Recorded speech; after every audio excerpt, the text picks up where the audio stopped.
Hello everyone, আসসালামু আলাইকুম। I hope সবাই ভালো আছেন।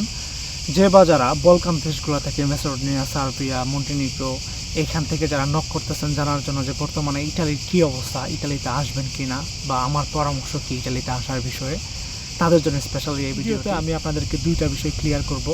এক হচ্ছে আন্তর্জাতিক সুরক্ষা আইন বা আশ্রয়ের যে আইন, যেটার মাধ্যমে একজন অবৈধ অভিবাসী বৈধ হয়, এবং নাম্বার টু যেটা হচ্ছে যে বর্তমানে ইটালির শ্রমবাজারের অবস্থা বা চাকরির অবস্থা। নাম্বার ওয়ান, বর্তমানে ইটালির আন্তর্জাতিক সুরক্ষা আইন বা আশ্রয় প্রার্থীর যে আইনটা আছে, যেটার মাধ্যমে মানুষ অবৈধ থেকে বৈধ হয়, সেটার কী অবস্থা। বর্তমানে যে আন্তর্জাতিক সুরক্ষা আইন, এটার অবস্থা খুবই কঠিন। আগের চেয়ে এটা কয়েক গুণ বেশি কঠিন করে ফেলছে।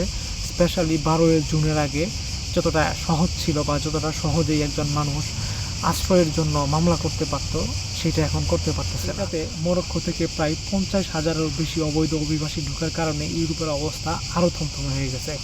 স্পেশালি ইটালি কী করছে, ইউরোপের যে দেশগুলোর ভিতরে সেনজেন চুক্তি আছে, স্পেনের সাথে তো ইটালির একটা সেনজেন চুক্তি আছে, যেটার মাধ্যমে এক দেশ থেকে আরেক দেশে ভিসা ফ্রি যাতায়াত করতে পারবে।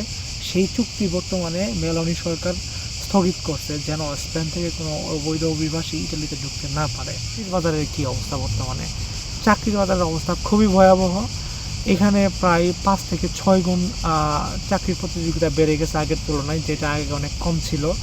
এমনও কিছু ক্ষেত্রে দেখা যায় যে এই রোম শহরে আপনার যে চাকরির স্যালারিটা হওয়া উচিত ছিল প্রায় 1000 থেকে 1500 ইউরো, সেই চাকরির স্যালারিটা হচ্ছে 500 থেকে 600 ইউরো।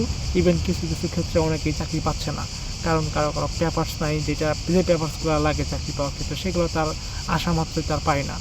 তো যাই হোক, অনেক ক্ষেত্রে মানুষ সেই চাকরিগুলাই করতেছে, এবং যে শ্রম দিচ্ছে প্রায় 12 থেকে 14 ঘন্টা, আপনি কল্পনা করতে পারবেন না, অমানসিক শ্রম দিচ্ছে। কিছুই করার নাই, কারণ এই রুম শহরে যদি কেউ বসবাস করতে চায় বা থাকতে চায়, তাহলে তার মিনিমাম 450 থেকে 550 ইউরো স্পেন্ড করা লাগবে এভরি সিগন্যাল মান্থ। তো কে তার দেশ থেকে এতগুলো টাকা প্রত্যেক মাসে নিয়ে এসে ব্যয় করবে? তো যাই হোক, এই হচ্ছে বর্তমানে ইটালিতে আন্তর্জাতিক সুরক্ষা আইনের অবস্থা এবং ইটালির শ্রমবাজারের অবস্থা। এখন আপনি আসবেন কিনা না আসবেন সেটা ব্যক্তিগত আপনার ব্যাপার। তো বর্তমান অবস্থা সম্পর্কে যেহেতু জানলেন, আই হোপ আপনার ডিসিশন নিতে অনেকটা সহজ হবে। তো সবাই ভালো থাকবেন, সুস্থ থাকবেন। আসসালামু আলাইকুম।